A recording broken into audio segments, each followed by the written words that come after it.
So how do we learn chemistry? So here's some tips for learning chemistry. The first thing is we need to learn the vocabulary. It's very difficult to learn how to read if you don't know your letters and what sounds they make.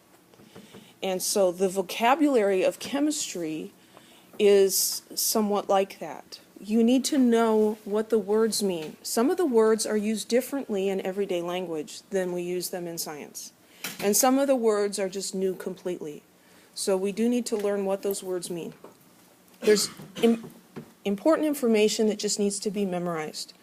And that's one of the reasons I'm giving you memorization quizzes next week. I'm saying, okay, you know, the beginning of the semester starts out and you probably don't have a lot of homework yet. I mean, it's the morning of the first day, right? So let's use this time and get a little bit of this stuff under our belt, and then we don't have to worry about it. Memorization is needed, okay? And I know some people really don't like to memorize stuff. Sorry, you got to do it. Flashcards are great.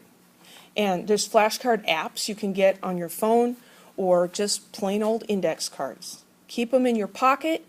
You're stuck at a red light or waiting for somebody. Just flip through them and quiz yourself. We need to learn and practice processes. We're going to learn how to solve different kinds of problems. So learning how to solve them is great, but then we need to practice them. So that's why I assign homework. You need to practice. And the homework that I assign is what I consider the minimum that you should be doing. Okay, if you're struggling, you maybe should be doing more than that. I don't assign all the textbook questions. You need to keep working and learn from your mistakes. Everybody makes mistakes. You know, when you're learning how to walk, you fall down. The first time you fall down, you say, oh, I can't walk.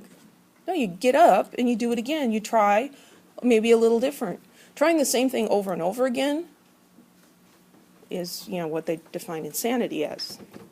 Doing the same thing over and over again and expecting a different result is not going to happen. It's kind of what is frustrating about cleaning the house. But learn from your mistakes. So you take the first exam and you miss some questions. Don't just blow that off. Look at it afterwards. I give the exams back to you. Look at it, figure out what you did wrong. Figure out how to do it right next time, because that might show up on the final exam. And then ask questions. Please ask questions. Interrupt me in lecture. It's good, okay? I will not make fun of you, okay? There are stupid questions, but I will keep my thoughts about whether your question is stupid or not to myself. Because if you want to ask it, it's not stupid to you, and that makes it important, okay? So I will not belittle you, and I want you to ask me questions. If you've got something going on in your life that's, you know, feel free to ask me about it privately. So there we go.